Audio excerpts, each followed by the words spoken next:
Pakita sa mga kabataan ang ilang mga talento sa mga nagkalain-laing bahin sa pagbayli o pagkanta sa gihimong special program for the employment of students CONSPES culmination isip pagtapos sa ilang summer job. Kini gipasiugdahan sa Public Employment Service Office ni adtong Mayo 31, 2013 dito sa City Auditorium. Nagmasinadyaon ang SPES culmination tungod sa mga nagkalain-laing mga pasundayag nga gipakita sa mga kabataan. Ang SPES summer job nagsugod ni adtong Abril 27 hangtod 30 ning tuiga.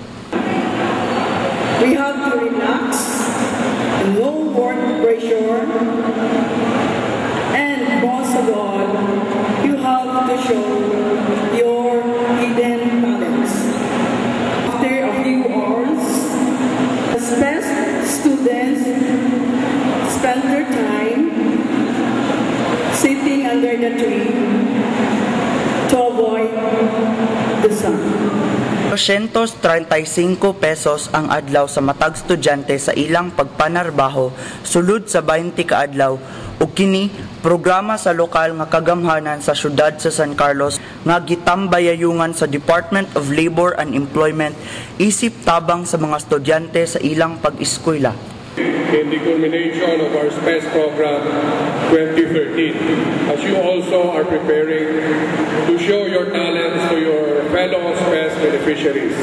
The program is really for you, our youth, for you, our students, to have additional financial assistance from this program so that you can continue on your studies.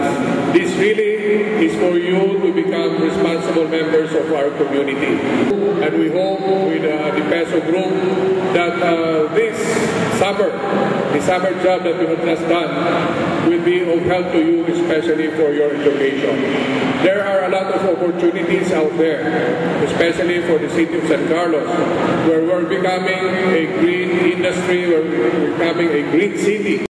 Ang special program for the employment of students CONSPES maoy nangunang programa sa PESO ug kini giandaman og pundo nga 3,525,000 pesos. Ang 60% niini nagagikan sa lokal nga kagamhanan nga bali og 2,115,000 pesos ug ang 40% niini nagagikan usab sa nasyonal nga kagamhanan pinaagi sa departamento sa pamuo kon dole nga bali og 1,410,000 pesos. Adunay 750 ka buok estudyante ang nakapahimulos sa SPES program karon nga summer.